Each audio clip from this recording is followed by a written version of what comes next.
என்கிட்ட கேட்கறது நிறைய கேள்வி இருக்கு. இப்போ நான் உங்களை வந்து ஒரு 15 வருஷமா பார்த்துட்டு பார்க்கும்போது பார்த்தீங்கன்னா நீங்கள் அப்போ எப்படி இருக்கீங்களோ அதே எளிமையாக தான் இப்பவும் இருக்கீங்க. நீங்கள் என்னதான் ஆடம்பர வாழ்க்கைன்னு சொன்னாலும் நீங்கள் மாலை போட்டால் நீங்கள் எப்படி இருக்கீங்களோ அந்த எளிமையாக தான் இருக்கீங்க. ஓகேவா? ஆனால் இப்போ பக்தர்கள் பார்த்தீங்கன்னா அந்த மாதிரி தான் இருக்கணுமா இல்லை எப்படி இருக்கணும் நினைக்கிறீங்க? பண வசதி இல்லாமல் சாமி, பணம் இன்னைக்கு வரும் நாளைக்கு போகும். மனிதர்களுக்கு வந்து உறவுகள் யாருக்கும் கிடைக்காது. வந்து பெருமை இல்லாமல் அடக்கமாக இருந்தீங்கன்னா வாழ்க்கையில் முன்னேறலாம், நல்லா இருக்கலாம். உங்களுக்கு எந்த நோய் நொடியில் இருக்கும். ஆடம்பரத்தில் வந்து நான் பந்தா கட்டினா எனக்கு கார் வசதி இருக்குது, எல்லாமே இருக்குது. ஆனால் இருந்தாலும் நான் மாமூலாக எப்படி இருக்குமோ அப்படி தான் இருப்பேன். அந்த ஆடம்பரத்தில் எனக்கு அப்போ ஒரு காலகட்டத்தில் துணிகள்லாம் இல்லாமல் இருந்தேன். இன்றைக்கி நல்லா துணிக்கு நல்லா கட்டுற அளவுக்கு துணி நல்லா வசதி இருக்குது, எல்லாம் இருக்குது. ஆனால் இருந்தாலும் நார்மலாக எப்படி இருக்கணுமோ அப்படியே தான் இருக்கணும். சாப்பாடு கொடுப்பாங்கன்னு வைக்கலாமல் இருந்தேன். இன்னைக்கு 4 பேருக்கு சாப்பாடு போகிறதுனால பெருமை இருக்கக்கூடாது. அந்த ஐயப்பனோட பிச்சை அதை அலட்சிப்படுத்தக்கூடாது. இப்போ அதே மாதிரி நீங்கள் மாலை போட்டால் சட்டை போட மாட்டீங்க, கரெக்டுங்களா? நான் ஒரு 15 வருஷமா பார்த்துருக்கேன். நீங்கள் மாலை போட்டால் நார்மலாக சட்டை போட மாட்டீங்க. ஆமாங்க, ஆமாம். நான் சட்டை போடுறது இல்லை. ஏன்னா அந்த காலத்துலேருந்தே இப்போ சட்டை போடக்கூடாதுன்ற ஒரு ஐதீகம் இருந்தது. அதனால் என் மனசுக்கு நான் ஒரு வருஷத்துக்கு ஒரு ஏதோ மனசில் அவர் என்ன சொல்கிறார் அதை செய்வேன். ஆனால் எப்பவுமே சட்டை போட மாட்டேன். இன்றைக்கி மௌன விரதம் நான் 2 வருஷம் நடக்கும். நான் மௌனம் இருப்பேன். மாலை போட்டத்துலேருந்து மலைக்கு ஐயப்ப அபிஷேகம் பண்ணுற வரைக்கும் பண்ணி முந்தி பிறகு தான் சாமியா சரணம் சொல்லிட்டு தான் அப்புறம் யாரோடையும் பேசுவேன். அது மாதிரி நிறைய நாள் இருந்துருக்கிறேன், மௌன விரதம் இருந்துக்கிறேன். நான் போகிறது வந்து கார்த்திகை ஃபஸ்ட்லேருந்து ஜனவரி 8 தேதிக்கு தான் அங்கே போவேன் சபரிமலைக்கு. 2 மாதமாக நான் மௌன விரதம் இருப்பேன். ஆனால் வேலை செய்வேன், கடைக்கெல்லாம் போய் வியாபாரம்லாம் பண்ணுவேன். ஆனால் பேச மாட்டேன். இப்போ இது வந்து உங்களோட பக்தியை வெளிக்காட்டுறதுக்காகவா? பக்தி எப்படி யோசிக்கிறீங்க? நீங்கள் வந்து எதை இது பண்ணி அதை பண்ணுறீங்க? பக்தி வந்து வெளிக்காட்டணுன்ற அவசியம் இல்லை சாமி. நம்ம இன்னைக்கு இப்படி இருந்தோம்னா நல்லா இருப்போன்ற ஒரு மனசில் நிம்மதி கிடைக்குது இல்லையா, அதுதான். நான் வந்து ஒரு மாதம் வந்து மண்சோறு சாப்பிட்ருக்குறேன். ஏன்னா எனக்கு என் மனசில் என்ன படுதோ அதை நான் செய்வேன். இப்போ வந்து 4 பேருக்கு சொல்கிறாங்க, இப்போ வெளிக்காட்டணுன்னாக்கா போய் கோயிலில் போயிட்டு சாப்பிட்ருக்குறேங்க. ஒரு சிவன் கோயிலுக்கு போனேன், விருத்திபுரம் சிவன் கோயிலுக்கு போன பிறகு அங்கே சாப்பாடு அன்னதானம் நடந்தது. அந்த டைம் முடிஞ்சு போச்சு. ஆனால் அந்த ஐயப்பன் அந்த சிவபெருமான அருளும் ஐயப்பனோட அருளும் எங்களை ஒரு 10 பேருக்கு கூப்பிட்டு சாப்பாடு போட்டாங்க, வாங்க அப்படின்னு சொல்லிட்டு. டோக்கன்லாம் முடிஞ்சு போச்சு. ஆனால் இருந்தாலும் அந்த 10 பேர் எங்களை கூப்பிட்டு சாப்பாடு போட்டாங்க. எல்லாமே டேபிள் சேரில் சாப்பிட்டாங்க. நான் ஐயா நான் மண்சோறு தான் சாப்பிட்டேன், தரையில் தான் சாப்பிட்டேன். உடனே அவங்க என்னை கழுவி அந்த இடத்த சுத்தப்படுத்தி சாப்பிடு. இல்லை பரவாயில்லைங்க, மண்சோறுனா மண்ணாக இருந்தோட பரவாயில்ல அப்படின்னு. இல்லைங்க அவங்களே சுத்தம் பண்ணி கழுவி சாப்பாடு போட்டாங்க, சாப்பிட்டேன்.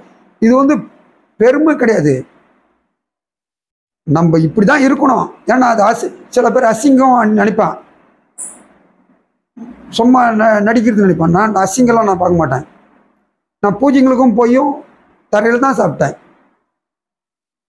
ஏன்னா ஐயப்பன் எனக்கு என் மனசில் என்ன படுதோ அதை நான் செய்வேன். ஏன்னா நான் இப்படி தான் இருக்கணும்னாக்கா நான் இப்படி இருக்கிறதுனால ஒரு வருஷமாக மேலுக்கு வரேன்.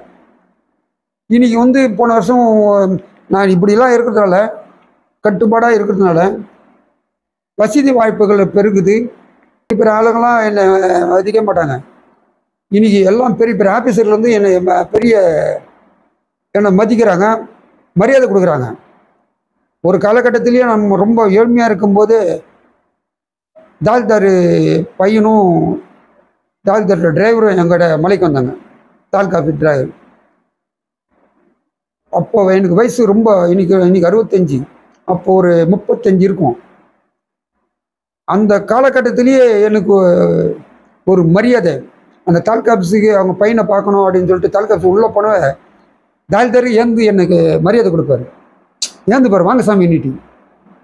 இன்றைக்கும் அந்த ஒரு சில பேர் காலகட்டத்தில் ஒரு வியாபாரம் பண்ணுற இடத்துல நான் போனேன்னா மாலை போட்டாலும் சரி மாலை போடனாலும் சரி மாலை போட சந்தையோடு போனான்னா பெரிய பெரிய ஆளுங்கள்லாம் ஏந்து வாங்க வாங்க சாமி அப்படின்றாங்க.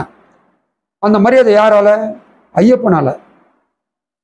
அதை போய் நான் பெருமைக்கோசரம் அது பண்ணுறதுக்கோ அதெல்லாம் கிடையாது. நம்ம இப்படி தான் இருக்கணும், இப்படி தான் வாழணும், இப்படி தான் கடவுளை நேசிக்கணும் அப்படின்னு ஒரு காலகட்டம் இருக்கும்போது அதை பின்பற்றுறது நல்லது. பின்பற்றாதது அப்பாலப்பட்ட அவங்கவுங்களோட விருப்பம். இப்படி தான் இருக்கணும் அப்படின்னு சொல்லிட்டு சோத்துக்கையில் தான் சாப்பிட்ணுன்னு ஒரு காலகட்டம், பேசுக்கையில் சாப்பிட்ணும் அப்படின்னு சொல்லிட்டு சாப்பிடுவோம்னா அது அவங்களுடைய சௌகரியம். இப்படி தான் இருக்கணும், சாப்பிட்ணும், இப்படி தான் இருக்கணும்னு நான் நினச்சி நான் இருக்கிறேன். இப்போ அதே மாதிரி நீங்கள் வந்து ஐயப்பன் பாட்டெல்லாம் எழுதிருக்கீங்க, பாடிருக்கீங்க, பாடிருக்கீங்க. நான் பார்த்துருக்கேன்.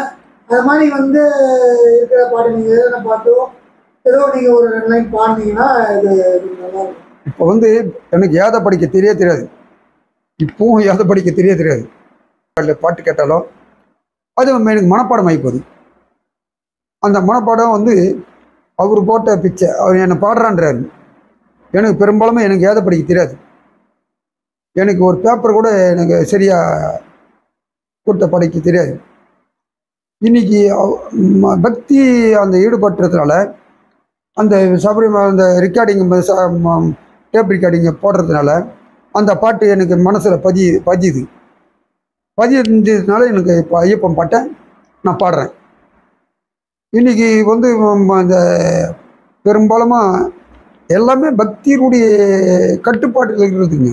மனசு கட்டுப்பாடு ஐயப்பனுடைய கட்டுப்பாட்டில் இருக்கிறதுனால நமக்கு அதை பாட்டு வருது. நீங்கள் கட்டுப்பாடே இல்லாமல் போய் பாடுறானாக்கா என்ன பண்ணுங்க, சினிமா பாட்டு தான் பாட முடியும். அதுவும் தத்துக்கு புத்துக்கிட்டு நீ உண்மை இப்போ நிறைய பேர் பாடுறான்றான். இப்போ பசங்க கூட தான் எல்லாருக்குமே அந்த இசை அமைப்பில் கரெக்டாக கொத்துறாது. கடவுளுடைய அனுகிரகம் இருந்தால் தான் ஒரு குழந்தைங்கன்னா மாதிரி பாட்டு அருமையான பாட்டுலாம் பாடுதுங்க. அருமையான பாட்டு பாடுறதுனா கடவுளுடைய அனுகிரகம். அந்த அனுகிரகம் இல்லாமல் எல்லாமே பாடிடலாம். அந்த இசைக்கு அந்த மாதிரி பாடுறதுனாக்கா அந்த குழந்தைங்களுடைய அனுகிரகம் அமைப்பு. அது மாதிரி எனக்கு வந்து கடவுளுடைய அமைப்பு எனக்கு வந்து அந்த பாட்டு பாடுறதுக்கு ஏதோ ஒரு 4 வரி. நம்ம ஒன்று அவ்வளோ பெரிய பிரமாதமாக அந்த இசைக்கு அமைத்த மாதிரிலாம் பாட முடியாது. ஏதோ நம்மளால முடிஞ்சது. அது தப்போ ரைட்டோ அவர் வந்து ஏற்றுக்கிறாரு, ஐயப்பா ஏற்றுக்கிறாரு. நீ வந்து குழந்தை நடக்கணும் போது தத்துக்கு போது கீழே ஊந்து போகுது அப்படின்னு சொன்னால் நம்ம குழந்தைய ஊந்துடா கீழே ஊந்துடா குறைஞ்சமாக நடக்க முடியாது. கீழே ஊந்தா போயிட்டு சொல்லிட்டு குழந்தைய அப்படியே நடக்க விட்டாதான் நம்ம நடக்க முடியும், குழந்தை நடக்கும். அது மாதிரி தான் நம்ம வந்து கரெக்டோ ரைட்டோ ஏதோ அந்த ஒரு காலகட்டத்தில் தப்போ ரைட்டோ பாடணும். இன்னைக்கு ஓரளவுக்கு நல்லபடியாக பாடுறோம். அது அவருடைய அருள், ஐயப்பனுடைய அருள். அதனால தான் நம்ம பாடுறோம் பாட்டுலாம்.